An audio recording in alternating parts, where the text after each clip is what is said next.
Greetings and welcome to Content Evolution New World. Great to have you with us today. I'm Kevin Clark, and uh, Mike McGuire, my host on the West Coast, uh, is either going to be delayed or won't be able to join us today. But we have a great guest, right, with us, David Martin. Uh, David, you are sitting in your lair in New York City, I think. Yes? Yes, I am. All That's right. right. Because I recognize the environment. Hold on a second. Add spotlight. There he is. And uh, you want to share some thinking that I've known you as a demand management expert for a long time, right? That's been part of your credentials. I think that your expression of that has evolved over time. Yes. And so today we're looking forward to hearing about alignment of strategy and how that relates to demand. And we're going to hand it over to you. How long have we known each other? Has it been about 20, 25 years now? Yes. It's been back in the mid 90s. Yeah. I mean, the fact is that we've been comparing notes with each other periodically, sometimes longer spans than others, but we've stayed in touch and like the quality of your thinking, and we're delighted that you're with us today. So jump in, and then we'll toss it back and forth, and then open it up to our audience, our live audience today. We'll end right at noon. Glad to have you with us, and Glad to congratulations be on here. founding Catalyst. You know, what was it, 15 years ago? 15 years ago, Kevin. Hmm. Good man. Over to you. So, so for those of you guys who good morning, everybody. For those of you who don't know me, I've been a practitioner in the branding space for this is my 43rd year. And I've had the good fortune of working with some big brands. I was the North American CEO of Interbrand from 2000 through 2011 when I formed Catalyst. And before that, I played chief strategy director roles, etc. And along the way, one of the key things that struck me was I know what we were delivering to clients was important, but I also had this sinking feeling in my soul that it wasn't enough. And you trace the evolution of the kinds of nonsense we used to say in the beginning is like, if you change your logo, they will come. All you had to do was redesign your logo. Ask Cracker Barrel how that's going right now. But all you have to do is redesign your logo and everybody will start showing up on your doorstep. Well, clearly that was a bit of vaporware. And along the way, we began to realize that the brand has to be defined verbally to be able to make a difference. And visually, the role of the visual part of the brand was actually to call attention to what you were saying in your messaging. And I formed Catalyst in 2011 for two reasons. One is my favorite client, the Ryder Cup, was telling me they couldn't work with me anymore because my billing rate at Interbrand was too expensive. And secondly is, as Kevin knows, I'm sitting behind the desk getting calls from Omnicom corporate on the 3rd of January asking me how the quarter's going to be. I wasn't doing any work with clients and it was driving me nuts. So I formed Catalyst to get back and play. And for the last 3 Augusts, I've been doing a lot of work with the help. I have a good friend of mine who's on the board as trustees at Boston University. And she helped me connect with a number of CEOs that are university alumni. And I spent time talking to them in qualitative sessions. I've spoken to 45 CEOs over the course of the 3 years. And my main question to them was, as a person who runs a branding firm and who's been in the branding business for now 40 plus years, what is it that we need to start thinking about to become a whole solution for you? And I got some really interesting feedback. The feedback I got largely in executive summary was, Brand strategists are a dime a dozen. Very hard to differentiate between one brand strategist and the other. It's a momentum game. Who's ever done some really well thought of work gets attention in the marketplace. And other than that, you pretty much can't go wrong if you're working with one of the top tier firms. Now, beyond that, if the brand strategist is able to connect the business strategy with the brand, well, those folks are three for a quarter. That's really important. But the net for me is if I can make sure that the brand strategy is designed to enable my business strategy, then I know I'm at least a quarter of the way there. I said, well, that's curious. What's the other three quarters? And ultimately, the thing I heard more than anything else is that the proof of the brand is in the experience, and that it's the experience that unlocks demand, and that the brand conveys a promise, but the experience fulfills that promise and creates the relationship. It formalizes the relationship. It solidifies demand. The noise in the marketplace around that in terms of satisfaction et al. Is infectious and helps to draw more people to the brand. And the challenge that the CEOs that I spoke to had was that there was a complete disconnect between business strategy, brand strategy, and experience. And that if there was a firm out there that could link those three together in more than just words, because there's a lot of folks that have promise that they can do that, but still don't know how and aren't delivering it, then we would be somewhere. So I took that learning from the first August, and I was working at the time on a merger between two staffing firms. One's named Dices and one's named Signature Consultants. And we were working at a time when Harvard Business Review had just published an article that said that more than 70% of mergers fail, and that in professional services, the number is greater than 90%. And they had a whole lot of reasons for the failing of the merger. Some of them related to due diligence, some of them related to poor alignment, but most of them related to the inability of the organization to bring together the respective companies and the departments within those companies and align against what a common objective would be. So Kip Havel, who's on the leadership team at the new company, chief marketing officer and chief strategy officer, and I said, let's work really hard at developing a solution in this case that could be the antithetical Harvard Business Review article, and that we could make this merger successful. So we worked really, really hard, and we used the connected strategies idea to be able to build out the strategy for what ultimately became Dexian. And that program has been extremely well received. We do voice the customer research on every 6 months, and the brand promise and the brand experience are well regarded and fulfilled, and we're getting lots of good input in terms of how to make sure we make the experience better. But I was really curious about what that experience, how you bridged from brand to experience. What were the two key elements? And it turned out that in the eyes of the people that I was talking to, the two key elements were culture, number one. We have to make sure that we help our organization understand what it is that we're promising, equip them to buy into that promise, and help them to understand their role in actually executing that program. And some of you may be of my vintage and remember that there was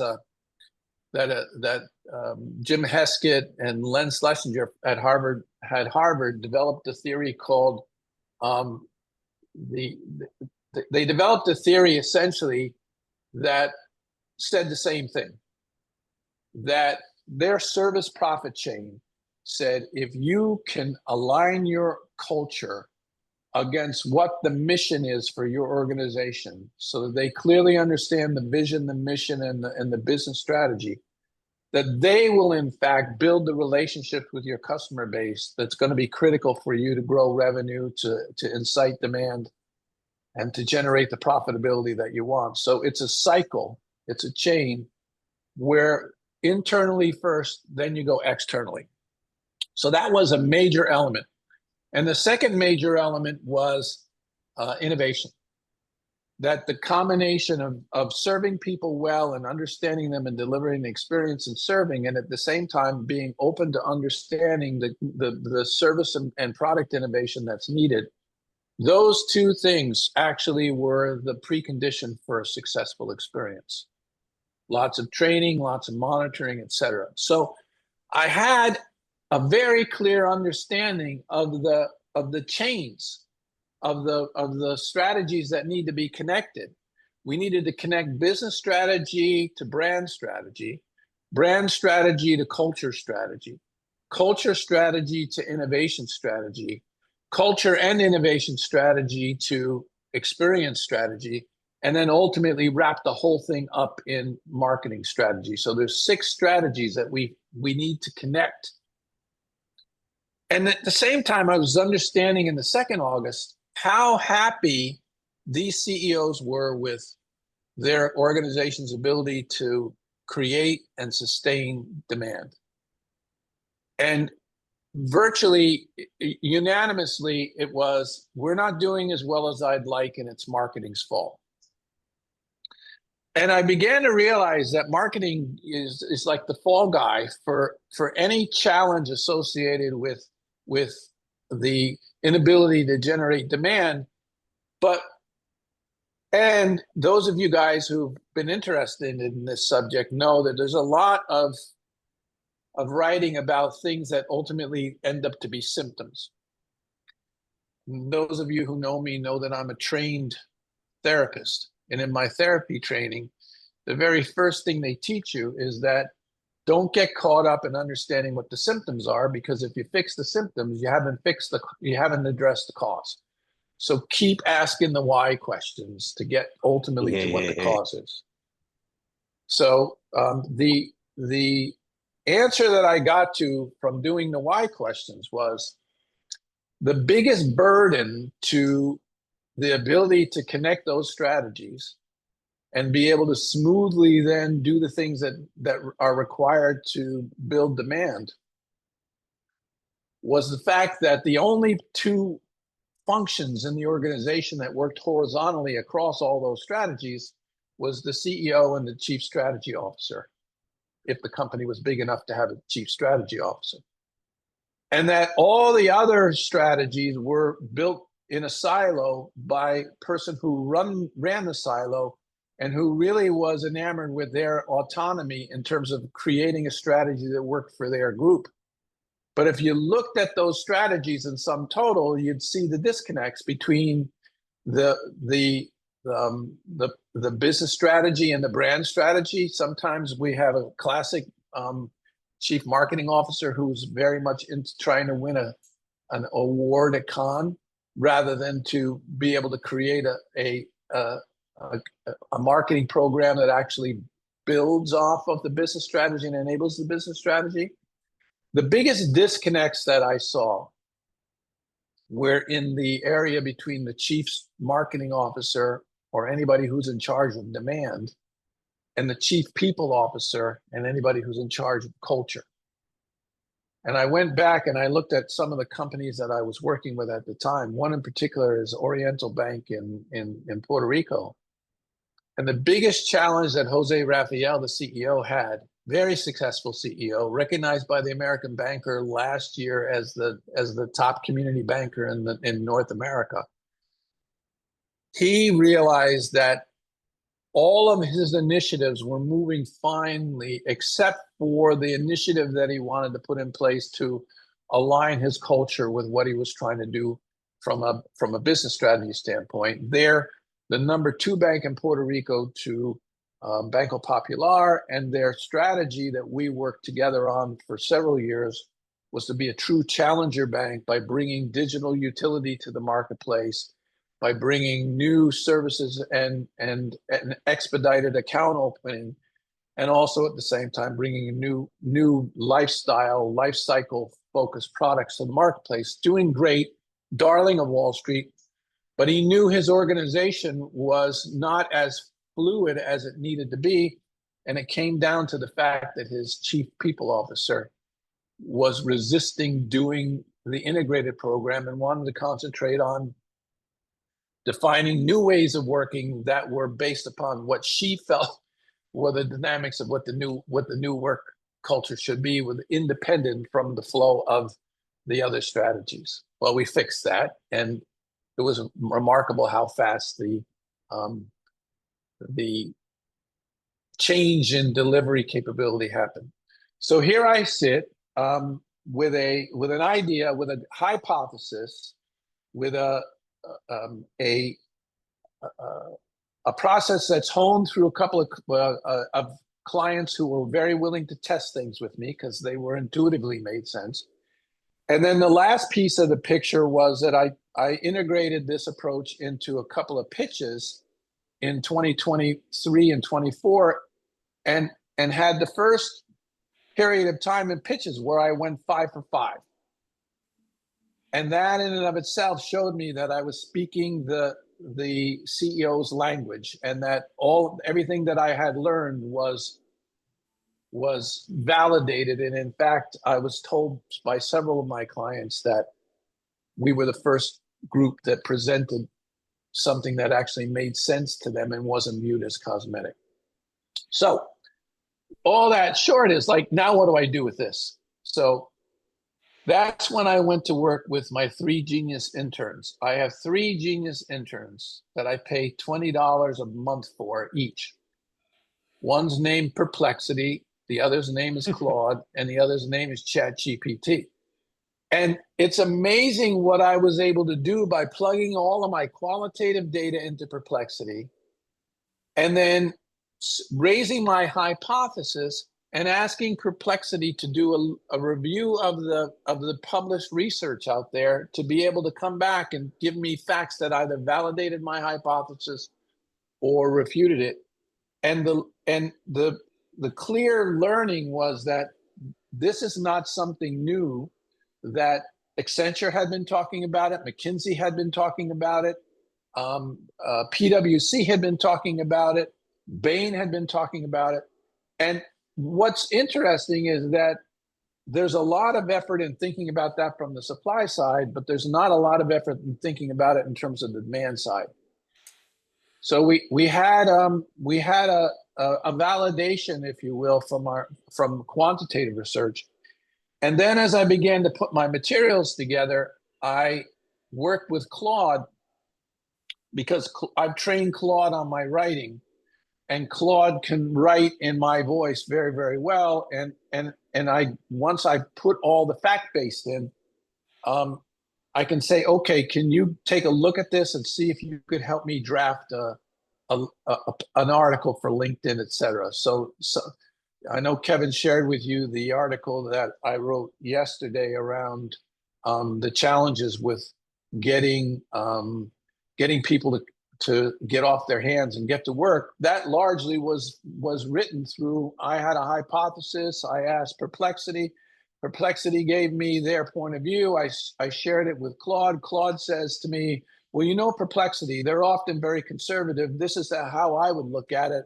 And then I would go back to Perplexity and say, well, Claude's 2 cents of this. And they said, well, you know, you have to watch out for Claude because sometimes they're very aggressive. And then I asked them, I'll say, okay, how confident are you in this statistic and this statistic? And they'll be very honest. And they'll say, well, this one is for illustration purposes, and this one there's a lot of validation for. So then I can go back to Perplexity and say, well, Claude gave me directionally this idea. Do you have any data that will validate it? And Perplexity will say, well, Claude gave you an interesting range. I think it's more on the conservative side of the range. So, and then I wrote my pitch book and went through the process of asking both Claude and Perplexity to evaluate the pitch book and tell me what I need to make it better. And after probably a week's work, I had something that started to work. And so we're using this approach to dimensionalize the needs for our clients. We're using this approach to be able to solve current client challenges. But at the same time, one of the bits of feedback you can imagine I'm getting is that for those that are new to this process, they're thinking, this is boil the ocean stuff. So what we were able to do as a final piece was to create some workshops that, I don't know if any of you have embarked on a fitness program recently, but I'm a golfer, and I'm almost 70-year-old golfer, and I stay quite fit. And every time I go for a new fitness program, the first thing they do is put me through a fitness test. And the fitness test tells me where in the process I'm strong and where in the process I'm weak and where we need to go to work. So I'm not boiling the ocean with my fitness. I'm just building my base. Usually it's mobility to strength and strength to propulsion, etc. I said, let's use that fitness test idea. So we've got a fitness test for business strategy. We've got a fitness test for brand strategy and so on. And those tests can be developed in a half-a-day workshop, a full-day workshop, or a 1.5 or 2 day workshop. And it gets people very, very focused on what they need to do to get to work. And we've done a couple of the workshops and honed them. Feedback is quite good. This past August, we redid the website. We ramped up LinkedIn, and we're doing all the things that I never had to do in a marketing standpoint because I was able to sort of float through the first 14 years of Catalyst on the basis of my reputation. And now I'm finding that my LinkedIn contacts have either largely retired or some have passed away. And there's a whole lot of folks out there that I'm just an old guy with gray hair. So I'm working really hard to be able to be thoughtful. And the bit of feedback that I've gotten is that if you're curious and have a point of view, you'll always be relevant. So the process of testing and retesting and really thinking about the critical framework has led me to the final piece, which is really working with the executives in key roles and helping the CMO to understand that the chief strategy officer and the chief people officer framework makes the troika that ultimately will drive the success of this effort. And in fact, some of you might have seen that a company called IGT that came together in 2016 merged in the lottery and casino space has been split, and they created a new lottery company called Brightstar that's a pure play in lottery, and the IGT brand stays in the casino case. The Wendy Montgomery, who is the CMO, is also the chief strategy officer now, and her number one partner, Dorothy, is the chief people officer. And the reason why that program's implementation and startup out of the gate has been so successful is because of that partnership working with Vince Sandusky, the CEO. So it's there's no genius here. It's just the ability to be able to connect the dots. But what we're finding is that as we connect these dots and get these C-suite leaders working together, that what used to be purely a cosmetic exercise to rebrand an organization is now a strategy enabling exercise that's designed to actually meaningfully grow demand and therefore grow revenues by making sure that we align the different pieces of the organization together so that they're producing the results that clients need to be able to want to develop a deeper, richer relationship, and that new clients are really interested in, that ultimately serve as a differentiator one to another. So it's been an adventure. Yeah. David, that is a great recap of the adventure, the journey that you've gone through. It sounds like there's a slight bit of reinvention that's going on here in recent years, but that is just a continuation of what you already knew.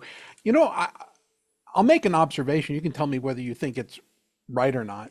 And by the way, you know, the not exactly the same, but the architecture and the ecosystem of content evolution is very similar to what you're saying, because we start with listening to customers, creating research that's based on that listening, creating brands that are based on that strategy, and then delivering an experience and trying to do that in ways that are not just standard best practices, but that we are creating next practices, right? So Right. lots of good, you know, DNA there.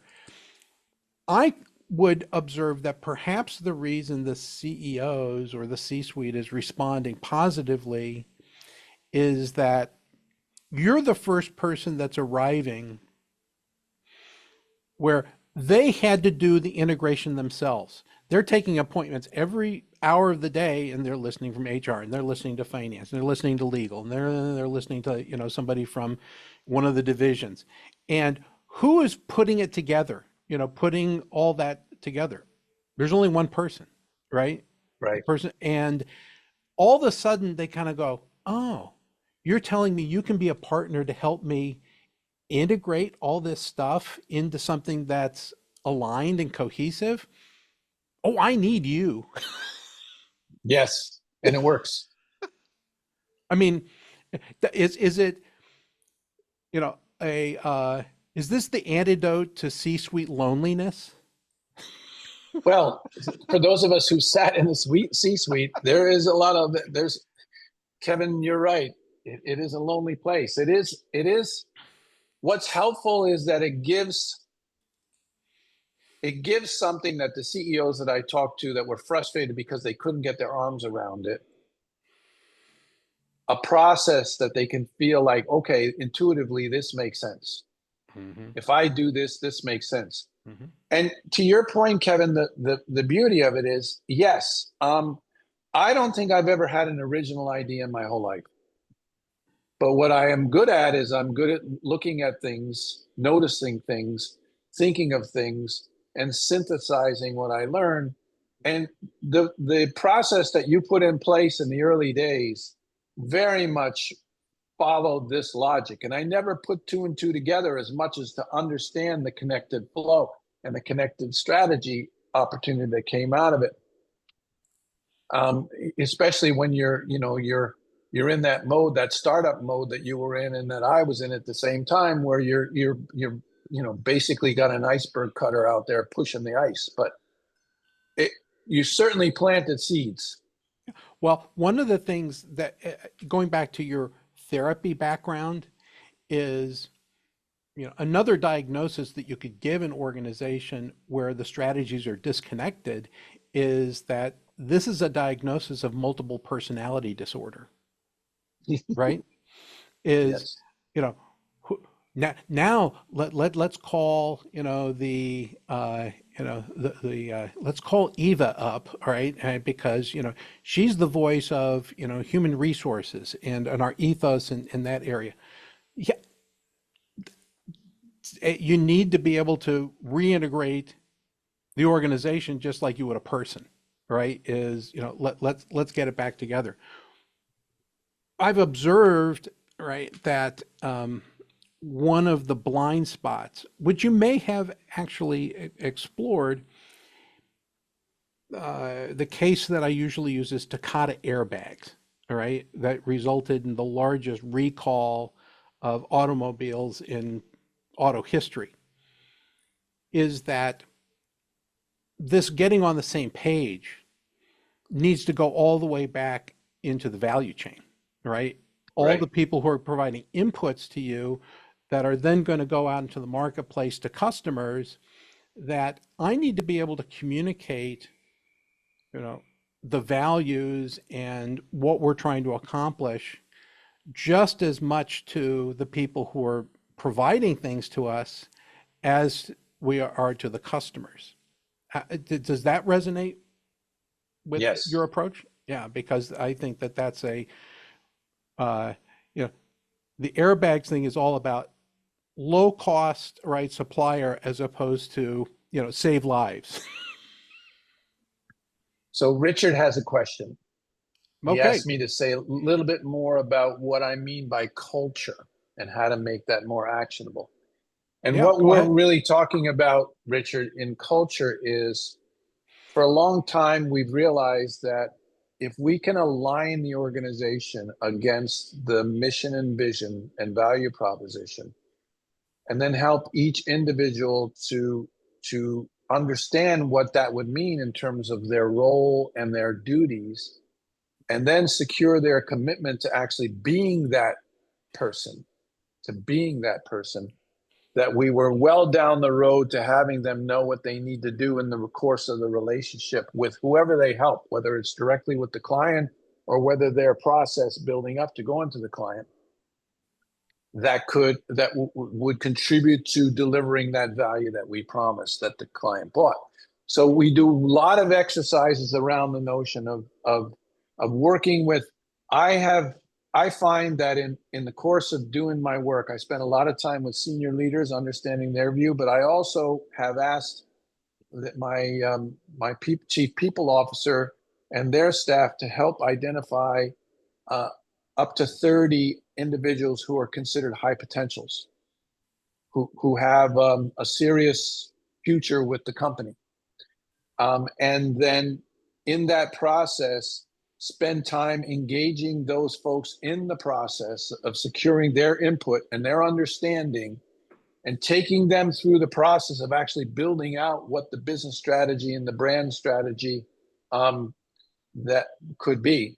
And then ultimately turning that into a training program that the high potentials run for their peers, so that ultimately we're in the process of working in terms of bringing other groups together and saying, okay, well, if this was what we needed to do in the relationship, think of somebody that you know who best delivers that right now. What kind of attitudes do they bring to the relationship? And then we document those. What kind of behaviors do we bring? We document those. And then we begin to model those and build them into workshops. And so that whole internal training, while the strategies are being created, are designed to make sure that when we come to the point where we're going to launch, the organization is ready to be it, not just say it. Richard, So did that answer your question? It it does answer my question. But let me summarize what I heard just so that I can. You're you're framing the context that you want everyone to play well in, right? Here's right. the vision, mission, and then you're creating mechanisms for them to engage with each other in a conversation, and then you're supporting them in creating the shifts together that enable them to do that, to align and be in it together, and then ultimately you're handing that process over to their high potentials. Exactly. And then what I do in each of in each one of the cases is, so as we work with the organization developing the brands, the business strategy, whether it's with a Bain or a McKinsey or a local provider or us, the deliverable that we bring in the process is we do a strategic narrative that's basically a one page of what we're trying to accomplish. And we build the vision, we build the mission, we build out the purpose, and we build out the values in that stage, so that we eventually have a crystallization of what organization wants to be and is in order to achieve this strategy that we have in place. Then that leads into building out the value proposition, building out the brand proposition, building out the brand narrative, and then defining the personality of the brand and structuring the brand elements so that all the pieces are in place. Building what kind of, every organization that I work with has some kind of a brand prototype that you have to fill in the blocks for. For me, I love it this way. As simple as this: what are we trying to do? Why are we trying to do it? And how are we going to get it done? And why should anybody believe that we're going to be able to do this? And it's that simple, those 4 things that come out of classic marketing training, right? And then when I first started, and this is for you, Tim. When I first started, I didn't tell a lot of people I was using my 3 genius interns, but I was able to do it in a way where I masked. I didn't have anything proprietary for the clients as much as I was really working on things that were more proprietary to my intellectual capital. And so we worked really hard on getting answers and then testing them and making sure there were no hallucinations at all in them. And now we did a Dexian. One of the things we're doing with Dexian as we build out their brand is customer advisory board.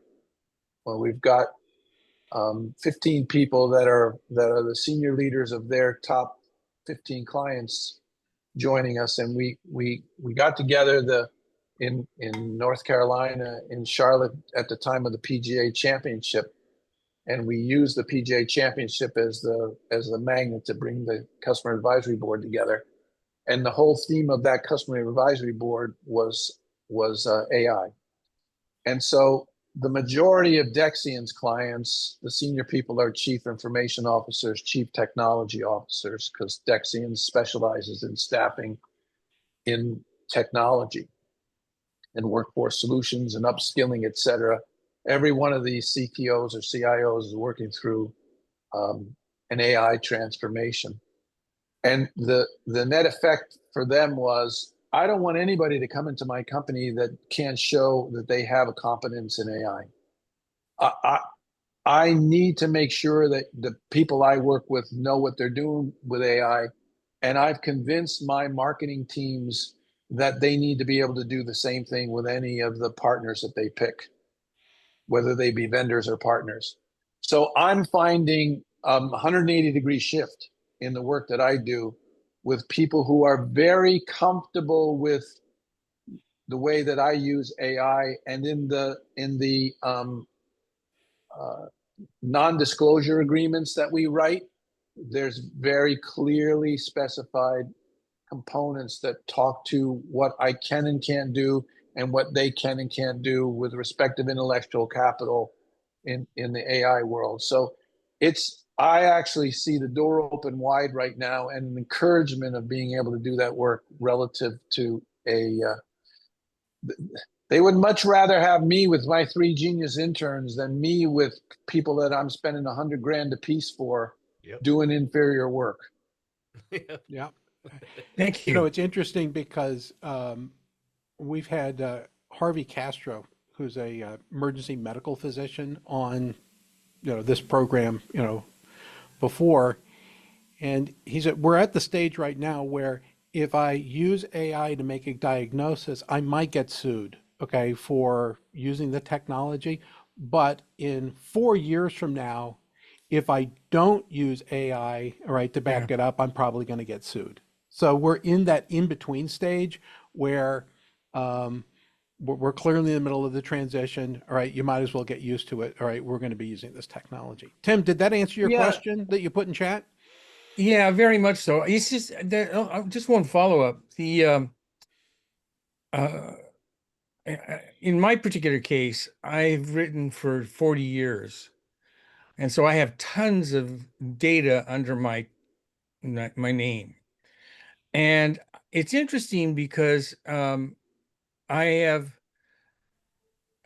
when I pose a question, and by the way, Claude seems to do this the best, because I needed to have a Tim Beheron slant. And what happens is I'll say, write this in the style of Tim Beheron. Right. And it does do that. And I've tested it with ChatGPT, Perplexity, and Claude. Claude is the one that gets me. And Yes. Gemini too. Yeah. But Claude, I've found the same thing, Tim. Claude is a mini me. Yes. And that surprised me. Much smarter. Yeah. Well, just the fact that it literally, when sometimes when it comes back to me, it has my analysis, And it's exactly what I would have said. It's just that it says it better grammatically than I do. So, I still love to edit. I still love to work and tweak it, oh yeah, etc. we edit too, but All all right, right. thank you. But I find that if I do an edit and I give it back to Claude, Claude takes my edit and makes it even better and starts to tell me how helpful it was for me to provide that additional level of clarity. Yeah. Kyle, over to you. Beautiful. Thanks, David. Really, really great stuff. First, congrats on the 5 for 5 pitch win streak. Those are fun when those happen. Couple of things. I love the way.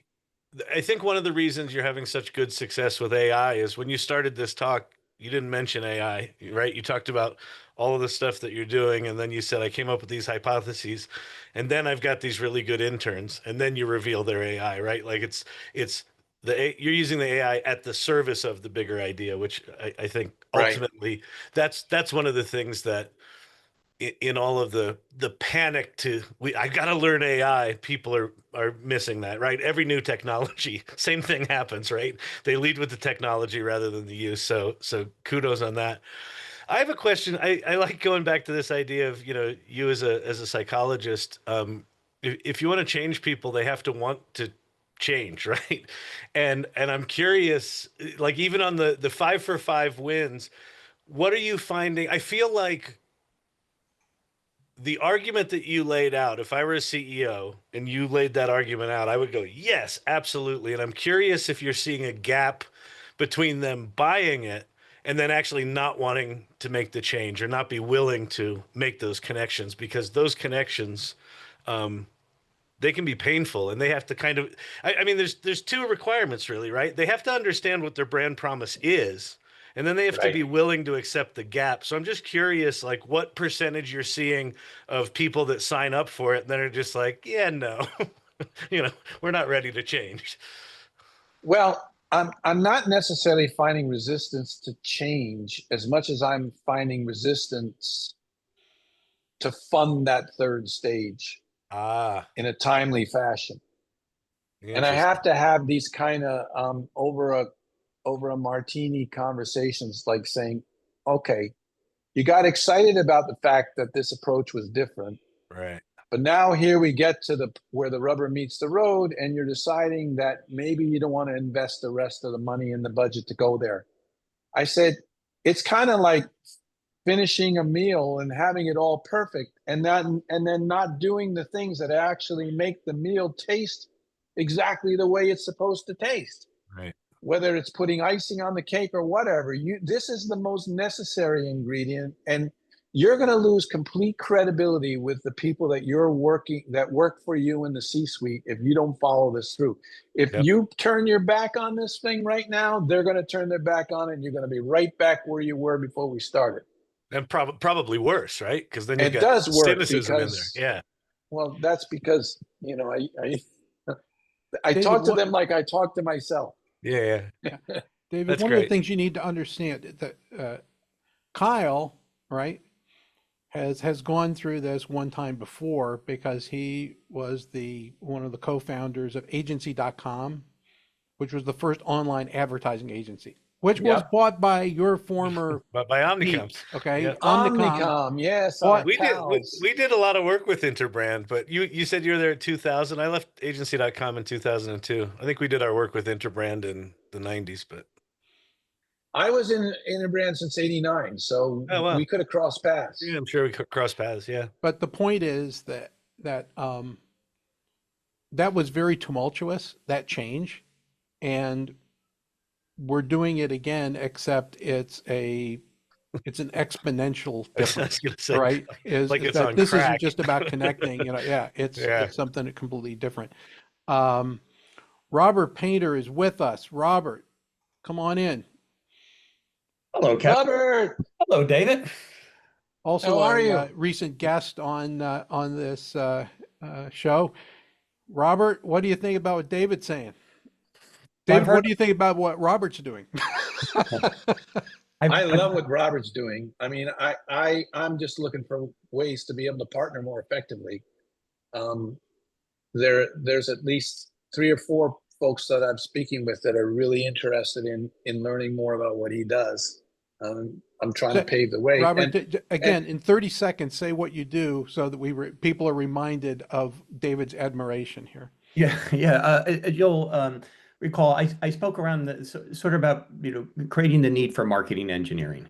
That the future of marketing is clearly going to be very technology centric, very AI centric, and that a new discipline that's emerging is called marketing engineering, and those are people that are fluent in marketing and fluent in analytics and fluent in MarTech platforms, and that CMOs need to AI is not a technical problem. AI is a leadership problem, and CMOs and marketing teams need to feel comfortable with technology and need to have the resources to do the work that's required to learn from these models and adapt from these models. So I did promise last time I spoke to you guys a new book coming out called The Modern CMO. The book's written, it's in production, and it's how marketing engineering is redefining leadership in the AI era. So I will make sure everyone, all of your community here, Kevin, through you, gets a copy of the book, and it should come out probably sometime mid to late October. Absolutely. That's great. We're looking forward to reading that and making everybody aware of it. I'm going to add to your comment about leadership because David said it, and I'm a big believer, it's also a culture problem, right? In addition to the leader, does the fabric of the organization embrace what's about to happen, right? In observation, many people, when they individually get exposed for the first time to AI, they kind of go, wow, I didn't know it could do that. All right. Whether it's writing something or piece of music or, creating some kind of, video, their first, that's their first reaction. And then I say, when did you have that first, feeling that way at work? Well, I didn't. Right? I said, there's something wrong. There's a disconnect because you should also be having a wow moment at work. And there's something that's a failure in culture if there isn't a way for that wow to manifest right in the organization. So anyway, that's my own, observation. Very true. Hey, Kevin, just a point for David. David, the one thing that's always struck me about the framework that, the first time I heard it is that, that you mentioned 6 strategies here, which is very true. And, that only works when the CEO becomes the brand ambassador. Like, marketing can do brand experience and brand strategy, but what you're talking about is the CEO has to be the brand ambassador. And when you're working with clients, does that light bulb come on? Does that light turn on for the CEOs that, oh, this is part of my job. I need to be the brand ambassador. Yeah, I mean, there's 3 scenarios. Number one is the CEO says, I'm an opportunity enabler. We have this opportunity. My future's based upon that. Let's go get it done. Boom. That's the second is when the CEO has been convinced to do something and that there's a passionate advocate, whether it's the CMO or the CSO. I find that if the chief strategy officer and the chief marketing officer, if they're 2 separate people, in some of the organizations I work in now, they're the same person. If that person sits down with the CEO in private and says, you know what this means, you have to do, that then the CEO can say, I'm in this and let's do it. Or the CEO can say, I'm not into this. Do we have to do it this way? Or can't you become that light bulb? And the only way I can become that light bulb is if you delegate me as your disciple. You've got to make sure you've anointed me to do it. There's an interesting dynamic. I don't know if any of you have seen it. I had the CEO last week of a company that's merging, and it's going to be a contentious merger in an interesting space. The commission is going to be all over it. And that CEO said, I don't need to do these things that you're talking about. But the last thing I want to do right now is to raise my profile in the eyes of the administration, because I do not want to play whack-a-mole with the president and be leveraged to do some things that I might need to do in order to get that merger done. I don't want to have to do that kind of deal with the Godfather. And so that's a new dynamic that I've seen in the last 3-4 months. And quite frankly, it's been demand inhibiting for me, because right now I've had at least 2 programs push into 2026 because of the unwillingness to want to raise your visibility when the Godfather's getting full of himself in terms of his ability to do these kind of deals, a la what we saw with NVIDIA and Intel today. So that is an interesting dynamic in terms of the CEOs who want to plow ahead. The second dimension is the poor woman who was running Cracker Barrel, who had the courage to say, we're going to do this thing, had to go with her tail between her legs to the analysts this week and talk about how the earnings took a smack and his stock has been punished. And anytime somebody's that visible in that kind of a challenge, it makes it tough for me to be the evangelist. So those are the dynamics I'm dealing with right now, which I'm just hoping that time will provide a pathway out of that, or it's going to be a long winter. You know, Robert, I would also add, relative to the role that you're describing, in Germany, the chairman of the board of the company is referred to as the spokesman, okay, or spokesperson, right? And that's actually a very on the nose description of that person, all right, and what they have to do every day, both internally and externally. And so I find that notion of saying you need to be the kind of CEO or chairman that you need to be the spokesperson as it is in Germany, right? Mm-hmm. And have that front and center, because everything that you say, people are acting on. And in fact, David, M&A, right? How many times have you seen an M&A deal that was kind of scribbled on a napkin, brought back to both the companies, and they asked for due diligence? Tell me if you think this is a good idea. And by the time it's delegated 2 or 3 levels down, they said, the boss wants to do this, make it happen. Right? And that's not what they're, I see so many deals just gain momentum because of the misinterpretation of the request of due diligence versus make it happen. Right. And I think Robert's nailed something. We've all worked for CEOs that come out of the finance function, and they're very much risk averse, and they're not that comfortable with being the voice of the brand in the public. And they need to be trained. I mean, there's a number of very, very talented individuals out there that are good CEO coaches. And I have relationships with a couple, and then they need to build their confidence up. But that's part of the due diligence process of doing the program, of really understanding who in the organization is going to be the voice of the company. As we build this thing out, who's going to be the internal champion, who's going to be the external champion. Hopefully they're one and the same. Yeah, I mean, so many times when the financial person rises to that top job, is that they have been in the role of being the allocator of scarcity for so long, right, that understanding resource acquisition, right, the outbound and bringing the resources in hasn't been a key part of their previous life.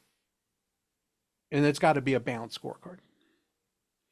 All right. And I think the final thing I want to say really quickly is that I have found that this process is far more successful with mid-sized firms. It's very good with small firms. It's tough with big enterprises. Like, it'd be tough to do in an IBM. Yeah. Well, it would work in a division. It wouldn't work Right. for the entire, any more than, as I've done a couple of, post, assessments. Then it was, to put General Electric back together again after, Welsh basically said that every business unit had to, be number one or number two in its category, or we're going to sell you, right? That was the Croton-on-Hudson, you know, challenge, right, in their management development center. Well, that was hard after everybody hardened their silos and said, I guess we're not a conglomerate anymore. We're a collection No. of individual businesses. That was hard. Right. Mike, we're glad you're with us. Why don't you ask the last question? And David, fantastic having you with us today. Really strong thoughts. Appreciate it. Mike. Thanks, Kevin. Thank you, Kevin. David, yeah, that was sterling. Really enjoyed that. One of the things that as you were speaking throughout the session, that I think I've lost touch with, or maybe never really had, right? Which is, we use the phrase culture a lot on this call, and you do in your work. Is there really a strong discipline, or do you see, or this may be a topic for another call, but it seems culture is something that you see put in words and power. I saw it at companies I worked for, at PowerPoints, etc. But I never felt like it was dealt with day to day, other than a quarterly or annual presentation from an executive leader about what our quote culture is. Do you see, and maybe this is do you see that culture being a culture for a company really being defined and promulgated, except for obviously the clients you're working with now? I mean, do you see that as something that's gone missing from management or executive staff practices? Well, there's a lot of things that C-suite leaders give lip service to, but they don't commit their time to, and culture is one of them. And it's like having that drawer in your kitchen where you just throw things in, and one day you open it up and say, "Holy moly, how the hell did it get this way?" So, but I mean, I'm an evangelist for the fact that we always talked back in the day that brand was built from the outside in, and I'm 180 degree different from that. Any great brand is built from the inside out. That you need to align your people. It goes all the way back to the service profit chain days. I mean, that's a model that I saw first in like 91 or 92, and it's one of the few models that still sticks in my mind. It's so simple, it's commonsensical, but I've seen it in spades. If you can get your organization committed, it's like watching a winning team. You think of the culture of the New York Giants versus the culture of the Philadelphia Eagles. Very sad for me as a Giant fan to be looking at what's happened to my team. There's no culture. I'm they on the know West how Coast. to. We did a program that didn't see the light of day because before they launched the merger, the company went bankrupt, and that was the merger between Monster and Career Builders. And we did all the right things, but the overriding issue was that Career Builder and Monster had been losing for so long against Indeed that they still saw themselves as losers. And they still like it was one of the Eeyores, any bad thing that happened, it just confirmed the fact that they were failures. And it is, as try as I might to coach and coach and coach, it was like, okay, you need real therapy, and I need Sigmund Freud to come help you. The merger of the people who have an inferiority complex are just going to create more of the same. Mike, thanks for that question. David, thanks again for being with us, and we will be in touch again soon because there's some more stuff that we should be doing with each other. Any final thoughts? That was Other great. than the fact that I had a ball, and it was good to see you guys. Yeah. Good to see you. We'll see you Thanks, again. David. Cheers. Cheers. Bye, everybody. Thanks, David. Take care.